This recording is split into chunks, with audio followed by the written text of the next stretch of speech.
Hello दोस्तों, मैं आपके लिए लेके आया हूँ एक आज बहुत ही ख़ास वीडियो जो आपके लिए बहुत ही इंटरेस्टिंग और बहुत ही आकर्षक वीडियो होने वाला है। क्योंकि इस वीडियो में हम चर्चा करने वाले हैं ऐसे भूखंड की जो नगर पालिका, नगर परिषद, नगर निगम के अंतर्गत आता हो, और ऐसे भूखंड जिसका पट्टा नगर पालिका, नगर परिषद, नगर निगम के द्वारा जारी किया जा चुका है। और ऐसे भूखंड की रीसेल हो जाती है, और रीसेल होने पर क्रेता दो या दो से अधिक होते हैं, और उस भूखंड के जो पट्टे को अपने नाम ट्रांसफ़र करवाना है, यानी सब डिवीज़न करवाना है, तो हम घर बैठे इस प्रक्रिया को कैसे कर सकते हैं अपनी खुद की एसएसओ आईडी से। कैसे इस प्रक्रिया को करते हैं, आजकल ये सारी प्रक्रिया आप ऑनलाइन घर बैठे कर सकते हैं अपनी खुद की एसएसओ आईडी से। तो ये पूरी प्रक्रिया मैं आपको समझाने वाला हूँ किस प्रकार से हम इस पूरी प्रक्रिया को करेंगे। मेरे साथ पूरे वीडियो में बने रहें, शुरू से लेकर एंड तक मैं आपको सारी चीज़ें बताने वाला हूँ किस तरीके से आप ये सारी प्रक्रिया करेंगे। तो हम इस पर चर्चा करते हैं। देखिए, अपने एसएसओ में लॉगिन कर लें और एसएसओ में लॉगिन करने के बाद आपको यहाँ पे एप्लीकेशन दिखाई दे रही होगी। इस एप्लीकेशन पे आप क्लिक करें और यहाँ पे आप टाइप करें LSG। जैसे आप यहाँ पे टाइप करेंगे LSG तो आपके सामने इस तरीके का एक आइकन्स नज़र आएगा। उस आइकन पे आपको क्लिक करना है। जैसे ही यहाँ पे आप क्लिक करते हैं तो आप थोड़ा सा स्क्रॉल करेंगे, नीचे आएंगे तो यहाँ पे आपको सब डिवीज़न दिखाई दे रहा है। देखो आपको ये दिखाई दे रहा है सब डिवीज़न, ठीक है। इस सब डिवीज़न पे क्लिक करेंगे तो जैसे आप सब डिवीज़न पे क्लिक करते हैं आपके सामने इस तरीके का इंटरफेस नज़र आएगा।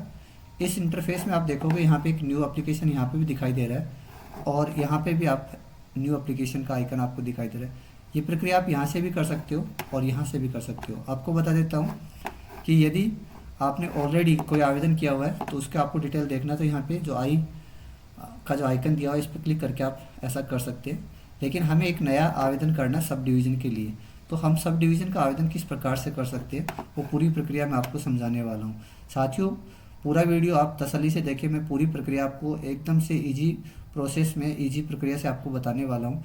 आप मेरे साथ बने रहें, पूरा वीडियो शुरू से लेकर एंड तक देखें। आपको यदि मेरा ये वीडियो पसंद आता है तो लाइक और सब्सक्राइब जरूर कर दीजिए। आपको क्या करना है, सबसे पहले यहाँ पे जो प्लस का आइकन दिख रहा है इसमें आपको न्यू एप्लीकेशन पे क्लिक करना है। जैसे ही आप यहाँ पे न्यू एप्लीकेशन पे क्लिक करते हैं तो यहाँ पे आपको दिखाई दे रहा है एप्लीकेशन टाइप। यहाँ पे जब आप क्लिक करोगे सब डिवीज़न और रिकॉन्सिलिएशन, आप सब डिवीज़न को, ठीक है, सब डिवीज़न के बारे में जान रहे हैं तो सब डिवीज़न पे आप क्लिक करें। यहाँ पे आप अपना ज़िला चुने, ठीक है, जिसके अंतर्गत आपका प्लॉट आता है, ठीक है। जैसे मैंने यहाँ पे अलवर चुन लिया है, अलवर में आपका प्लॉट आता है तो आप यहाँ पे अलवर चुने, ठीक है। यहाँ पे अलवर चुन लीजिए।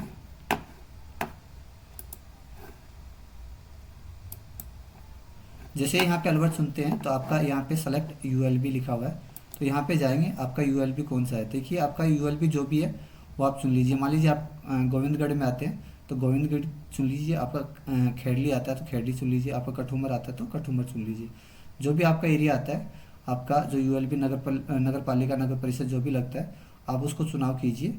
तो मान लीजिए मैं यहाँ पे कठूमर चुन लेता हूँ, ठीक है, कठूमर चुन लिया। यहाँ पे आप अपना जोन चुनिए। जोन के अंदर आपको जोन ऑल पे क्लिक करना है, ठीक है। यहाँ पे अपना मोबाइल नंबर टाइप करना है, ठीक है। जो भी आपका मोबाइल नंबर है वो आप यहाँ पे टाइप कर दीजिए, जो भी आपका मोबाइल नंबर है, ठीक है। जैसे यहाँ पे मोबाइल नंबर टाइप करते हैं यहाँ पे आपका ईमेल आईडी आपको डालना होता है। जो भी आपका ईमेल आईडी है वो यहाँ पे आप टाइप कर दीजिए, ठीक है। और जैसे आप यहाँ पे ईमेल टाइप करते हैं, ये आपको बता देता हूँ, जो जो आपको यहाँ पे रेड मार्क दिखे हुए हैं, देखो यहाँ पे रेड स्टार लगा हुआ है, यहाँ पे ये कंपलसरी आपको फिल करना होगा। थोड़ा सा आप स्क्रॉल करेंगे, जैसे स्क्रॉल करते हैं तो आपको यहाँ दिखाई दे रहा है सेव एंड नेक्स्ट, ठीक है। सेव कर लेते हैं तो आपकी पूरी जानकारी आपकी क्या हो जाती है, सेव हो जाती है। तो यहाँ पे हम सेव कर देते हैं, ठीक है। ओके कर दीजिए। ओके करने पे यहाँ पे आपका सोसाइटी है, यानी आपको क्या करना है, जहाँ पे आपका भूखंड है, आपका प्लॉट है, उस एरिया में जो सोसाइटी है उस सोसाइटी का नाम लिखें। यदि सोसाइटी नहीं है तो आप कौन से वार्ड में आते हैं, आपका वार्ड नंबर आप टाइप कर दीजिए। वार्ड नंबर मान लीजिए आपका यहाँ पे 25 आ रहा है, ठीक है, तो यहाँ पे वार्ड नंबर 25 कर देते हैं। और यहाँ पे मान लीजिए हम वार्ड नंबर 25 और कठूमर मान लीजिए हमने यहाँ पे कठूमर डाल दिया, ठीक है। कठूमर डालने के बाद यहाँ पे आप श्रेणी चुन लीजिए। श्रेणी मतलब आपका प्लॉट किस तरीके का, कॉमर्शियल है, रेजिडेंशियल है, इंडस्ट्रियल है, ठीक है। मोस्टली इंडस्ट्रियल ही होते हैं और इंडस्ट्रियल की क्वेरी आती है, तो रेजिडेंशियल आप सेलेक्ट करें। यहाँ पे आपको यहाँ पे उस पट्टे का नंबर डालना है जो ऑलरेडी आपका उस प्लॉट का जो आपने ख़रीदा है, उस प्लॉट का पट्टा संख्या क्या है। तो आप ये कहाँ से देखेंगे, आपके पास जो पट्टा है उसके ऊपर नंबर लिखा होगा, तो यहाँ पे आप पट्टा नंबर डाल दीजिए। जैसे मैंने पट्टा नंबर यहाँ पे डाल दिया, ठीक है। यहाँ पे प्लॉट संख्या क्या है कि आपके प्लॉट का क्रमांक क्या है, तो प्लॉट संख्या आप यहाँ पे 1 डाल दीजिए। और यदि कोई कॉलोनी है तो उसका प्लॉट का नंबर होगा, तो वो आप यहाँ पे टाइप करें। और यदि आपका वैसे भूखंड है तो यहाँ पे आप 1 लिख दीजिए। अब आपको यहाँ पे अपने प्लॉट का एरिया डालना है, ठीक है, वो भी वर्ग मीटर के अंदर डालना है, ठीक है। मान लीजिए आपका प्लॉट है 250 वर्ग मीटर का, ठीक है, तो हमने यहाँ पे 250 वर्ग मीटर यहाँ पे डाल दिया। देखो यहाँ पे आपको लैटिट्यूड और लॉन्गिट्यूड आपको डालने की अभी आवश्यकता नहीं, क्योंकि यहाँ पे स्टार नहीं दिया हुआ है। तो आप यहाँ पे ऐड प्रॉपर्टी कीजिए, ठीक है। देखो आपको बता देता हूँ मित्रों, यहाँ पे कौन सी डिटेल डालनी है। आपके पास जो वर्तमान में पूरा जो प्लॉट है, उस पूरे प्लॉट की आपको यहाँ पे डिटेल डालनी है, न कि आपने जो खरीदा है उसकी। आपको जो प्लॉट आपका पूरा है जिसके नाम से अभी पट्टा जारी किया हुआ, उस प्लॉट की डिटेल यहाँ पे आपको डालनी है, न कि आपने जो हिस्सा खरीदा उसकी डिटेल आपको डालनी है। यहाँ पे ऐड प्रॉपर्टी पे आप क्लिक कर दीजिए। जैसे ही आप ऐड प्रॉपर्टी पे क्लिक करते हैं, आपकी डिटेल सेव हो जाती है, ओके कर दीजिए। आप थोड़ा सा नीचे करेंगे, स्क्रॉल करेंगे, तो आपकी यहाँ पे जो आपने सूचना ऐड करी है वो आपको यहाँ पे दिखाई देने लगेगी, ठीक है। जैसे आपने यहाँ पे दिखाई दी है सूचना, इसके बाद आप नेक्स्ट पे क्लिक कर दीजिए, ठीक है। जैसे आप नेक्स्ट करेंगे, अगले स्टेप पे पहुँच जाते हैं। यहाँ पे साथियों आपको बता देता हूँ, नया प्लॉट यानी प्रपोज प्रॉपर्टी डालनी है। जिन लोगों ने खरीदा है उनकी डिटेल यहाँ पे आपको डालना है। साथियों बता देता हूँ, यहाँ पे आपके जो क्रेता होंगे, एक या एक से अधिक जो हैं, उनकी डिटेल यहाँ पे डालनी है कि एक प्लॉट के यदि 2 हिस्से या 2 प्लॉट बन जाते हैं तो यहाँ पे प्लॉट ए प्लॉट बी हो जाएगा। 3 प्लॉट बन जाते हैं तो प्लॉट ए बी और सी हो जाएगा। तो आपको उन प्लॉट को यहाँ पे ऐड करना है। तो यहाँ पे मैं आपको ध्यान रखना है, प्लॉट की संख्या आप ए लिखें, ठीक है। यहाँ पे ए टाइप करें। प्लॉट का एरिया हमने टोटल 250 वर्ग मीटर डाला है। तो ए प्लॉट कितना क्षेत्रफल का है, मान लीजिए हम यहाँ पे 125 कर देते हैं, ठीक है। 125 वर्ग मीटर हम कर देते हैं, तो ऐड प्रॉपर्टी कर दीजिए। अब देखिए ये प्रॉपर्टी ऐड हो गई है, ठीक है। दूसरा प्लॉट अपना बी है, बी यहाँ पे टाइप करते हैं। इसका क्षेत्रफल भी 125 वर्ग मीटर है, इसको भी आप यहाँ पे ऐड कर दीजिए, ठीक है। ओके कीजिए साथियों। जैसे आप ओके करते हैं, यहाँ पे नेक्स्ट कर दीजिए, ठीक है। आपकी detail plot A plot B, यानी आपको बता देता हूँ, ये जो एरिया है आपका, जो कुल प्रॉपर्टी है उसके पूरे हिस्से से ज़्यादा नहीं होना चाहिए, ठीक है। जैसे हमने 250 वर्ग मीटर डाला, तो ये 250 वर्ग मीटर से ज़्यादा एरिया नहीं होना चाहिए, अन्यथा ये सेव नहीं होगा, ठीक है। आप ये डिटेल गलत डल जाती है तो आप यहाँ रिमूव करके इसको हटा भी सकते हैं, टेंशन लेने की कोई ज़रूरत नहीं है। नेक्स्ट पे क्लिक कीजिए। जैसे आप नेक्स्ट क्लिक करते हैं, अब यहाँ पे उस प्लॉट को, प्लॉट ए और प्लॉट बी को किसने खरीदा है उसकी डिटेल यहाँ पे आपको ऐड करनी है। जैसे मान लीजिए यहाँ पे खरीदने वाला जो व्यक्ति है उसका नाम है कपिल, ठीक है, और उसके पिता का नाम है, मान लीजिए यहाँ पे हम डाल देते हैं सन ऑफ। यहाँ पे 3 आपको दिया हुआ है, डॉटर ऑफ और वाइफ ऑफ, ठीक है। सन ऑफ ले लेते हैं। इसके पिताजी का नाम मान लीजिए कपिल का रणजीत है, ठीक है, तो यहाँ पे हमने रणजीत लिख दिया। एड्रेस क्या है, मान लीजिए वार्ड नंबर 8 है, ठीक है, और ये मान लीजिए कठूमर का ही है, ठीक है, तो हमने यहाँ पे कठूमर डाल दिया। अब यहाँ पे आपको इसके द्वारा जो खरीदा गया प्लॉट क्या है, कौन सा इसका, ए प्लॉट है या प्लॉट बी है।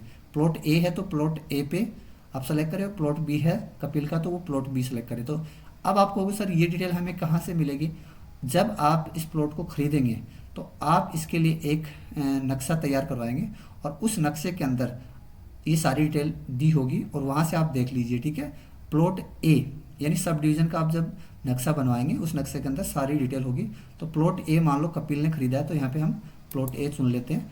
ऐड न्यू ऑनर पे क्लिक कर दीजिए, ठीक है। जैसे ही यहाँ पे देखिए ये डिटेल ऐड हो गई है। यहाँ पे थोड़ा सा आप स्क्रॉल करेंगे तो हमने प्लॉट ए कपिल के नाम से खरीदा है, तो कपिल की डिटेल यहाँ पे ऐड हो गई। दूसरा प्लॉट हमने दीपक ने खरीदा है, ठीक है, प्लॉट बी, तो यहाँ पे दीपक, ये क्या है, सन ऑफ, और यहाँ पे इसका पिताजी का नाम क्या है, मान लीजिए महिपाल नाम है, ठीक है, महिपाल हमने नाम ऐड कर दिया। इसका वार्ड नंबर मान लीजिए, वार्ड नंबर यहाँ पे 10 मान लीजिए, ठीक है, और ये भी मान लीजिए कठूमर का है। तो आपको एक्चुअल में वो डिटेल डालनी है जो क्रेता का है, ठीक है, जो अभी वर्तमान में इस प्लॉट को खरीदे हैं। यहाँ पे हम प्लॉट बी दीपक ने खरीदा, तो यहाँ पे प्लॉट बी हमने यहाँ पे डाल दिया। ऐड न्यू ऑनर पे क्लिक कर दीजिए। जैसे साथियों यहाँ पे दोनों प्लॉट अपने ए और बी ऐड हो चुके हैं। साथियों देख लीजिए, हमने Kapil son of Ranjit ward number 8 Kathumar plot A खरीदा है, एरिया इसका 125 वर्ग मीटर है। दीपक ने जो महिपाल का पुत्र है इसने प्लॉट बी खरीदा है, इसका एरिया 125 वर्ग मीटर, दोनों का साइज़ बराबर है। जैसे हमारी प्लॉट की डिटेल यहाँ पे ऐड हो जाती है, आप यहाँ पे नेक्स्ट कर दीजिए, ठीक है। जैसे आप यहाँ पे नेक्स्ट करते हैं तो यहाँ पे देखिए साथियों, बता देता हूँ, यहाँ पे आपको 4 चीज़ ऐड करनी होती है, ठीक है। आपने यहाँ वो पट्टा आपको ऐड करना है, यानी आपके पास वर्तमान में जो पट्टा है इस भूखंड का वो यहाँ पे ऐड करना है।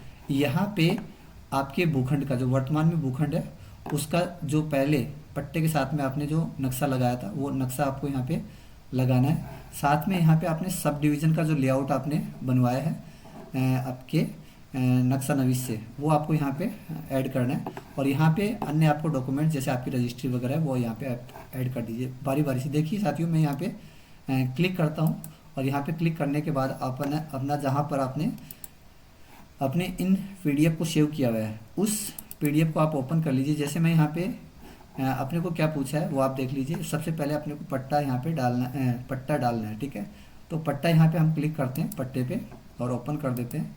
यहाँ पे पट्टा अपना ऐड हो चुका है, ठीक है। अब यहाँ पे साइट प्लान, यानी पहले से पट्टे के साथ में आपका नक्शा होगा, जो पहला आपका पट्टा जारी किया हो उसके साथ एक नक्शा होता है, वो नक्शा आप यहाँ पे ऐड कर दीजिए। देखिए साथियों, यहाँ पे मैंने नक्शे के नाम से ऐड कर रखा है, ओपन कर दीजिए।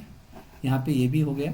यहाँ पे सब डिवीज़न लेआउट, साथियों यहाँ पे ध्यान रखना, ये आपको अभी खरीदने के पश्चात अपने प्लॉट का लेआउट आपको डिजाइन करवाना है नक्शा नवीस से, वो आपको नया वाला आपको यहाँ पे ऐड करना है, ठीक है।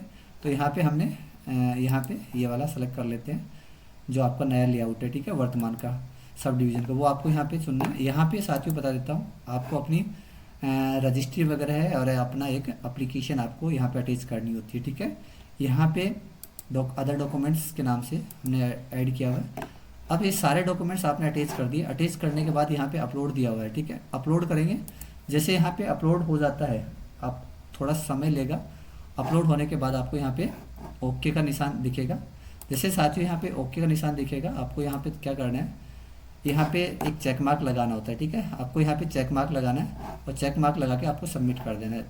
पीछे जाना है तो आप प्रीवियस पे क्लिक कर दीजिए और आपको आगे आना है तो नेक्स्ट पे क्लिक कीजिए। देखो पीछे जो हमने डॉक्यूमेंट्स अटैच किए हैं वो आपको यहाँ पे व्यू अपलोडेड डॉक्यूमेंट्स, आप यहाँ पे इन पे क्लिक करके आप देख सकते हैं बारी बारी से सभी को, ठीक है।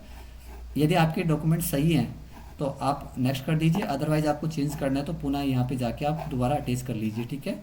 आप नेक्स्ट कर दीजिए और नेक्स्ट करने के पश्चात आप यहाँ पे नीचे आएंगे थोड़ा सा साथियों, यहाँ पे इस चेक मार्क को लगाएं और चेक मार्क को लगाने के बाद आप सबमिट कर दीजिए। साथियों इस तरीके से आप घर बैठे अपनी खुद की SSO ID से, आपको कहीं ई मित्र पे नहीं जाना, आप घर बैठे अपने खुद के प्लॉट का सब डिवीज़न का आप आवेदन घर बैठे SSO ID से कर सकते हैं। साथियों मेरे द्वारा दी गई जानकारी आपके लिए आशा करता हूँ बहुत उपयोगी होगी और आप घर बैठे इस पूरी जानकारी से बिना किसी लागत के घर बैठे आप आवेदन कर सकते हैं। साथियों आशा करता हूँ आपको मेरी पूरी जानकारी पसंद आई होगी। धन्यवाद।